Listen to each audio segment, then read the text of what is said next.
వక్ఫ్ సవరణ బిల్లు పరిశీలన కోసం ఏర్పాటు చేసిన జాయింట్ పార్లమెంటరీ కమిటీ పలు ప్రతిపాదనలతో బిల్లుకు ఆమోదం తెలిపింది.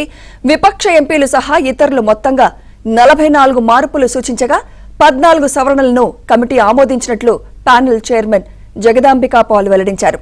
ఈ సవరణలు చట్టాన్ని మరింత శక్తివంతంగా మారుస్తాయన్న ఆశాభావం వ్యక్తం చేశారు.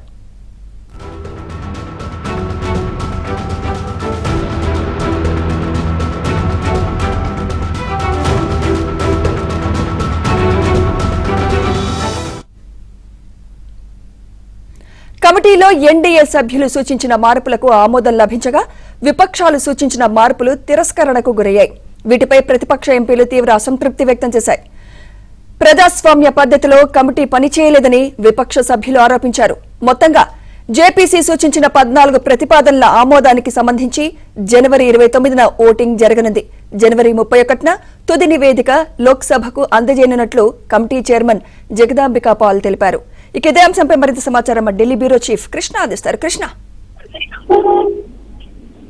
సుమిత్ర, ఏదైతే వక్ఫ్ సవరణ బిల్లుకు సంబంధించినటువంటి తన పని పూర్తి చేసింది, దానికి సంబంధించినటువంటి ఒక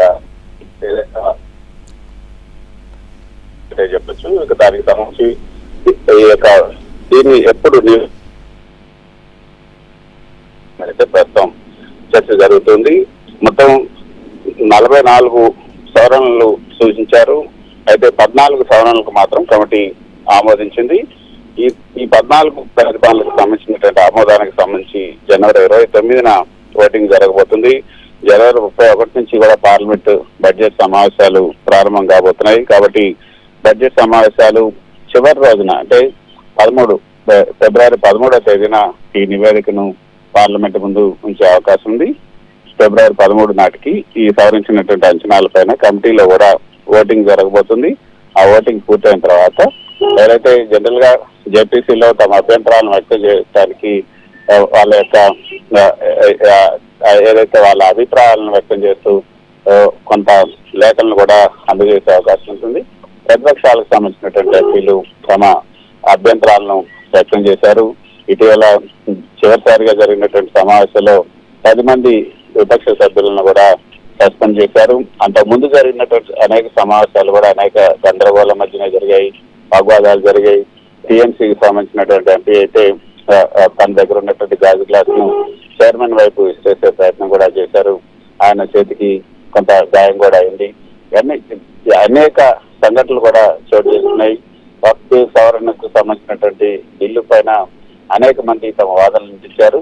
ఇప్పుడున్నటువంటి చట్టం యాక్టివ్ గా ఉండాలి, అందులో సవరణలకు తాము అంగీకరించేది లేదంటూ కొంతమంది పట్టుబట్టారు. అన్నప్పుడు కూడా ఇటీవల ఏదైతే పార్లమెంట్ లో ప్రవేశపెట్టినటువంటి బిల్లులో మొత్తం 44 సవరణలు సూచించినప్పటికీ కూడా 14 సవరణలు, అది కూడా ఎన్డీఏకి సంబంధించినటువంటి ఎంపీలు చేసినటువంటి సవరణలు మాత్రమే జేపీసీ అంగీకరించింది. ఈ నెల 29వ తేదీన దీనికి సంబంధించినటువంటి ఓటింగ్ పూర్తయిన తర్వాత 31 పార్లమెంట్ ముందుంచాలా, లేకపోతే ఆ తర్వాత చివరి రోజు బడ్జెట్ సమావేశాల చివరి రోజు ఈ యొక్క పార్లమెంట్ ముందు ఉంచాల మీద చూడాల్సి ఉంటుంది. దీనికి సంబంధించి ఈ రోజు సాయంత్రానికి స్పష్టత వచ్చే అవకాశం ఉంది. Right, thank you Krishna.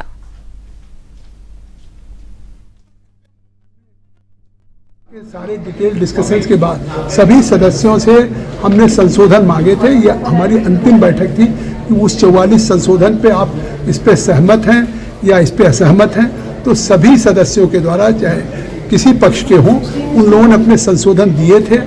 और आज उसमें जो हमारे कुछ सांसदों के द्वारा दिए गए थे, उसमें 14 क्लाजेज पे या 14 संशोधनों में संशोधन स्वीकार हुआ है. वो भी संशोधन मूव करने पे वोटिंग के बाद बहुमत किया. Whatever that they have fixed, they have done it. They didn't allow us to speak anything. No rules, no procedure has been followed. Initially, we have said about the documents which have sought for, give us the documents.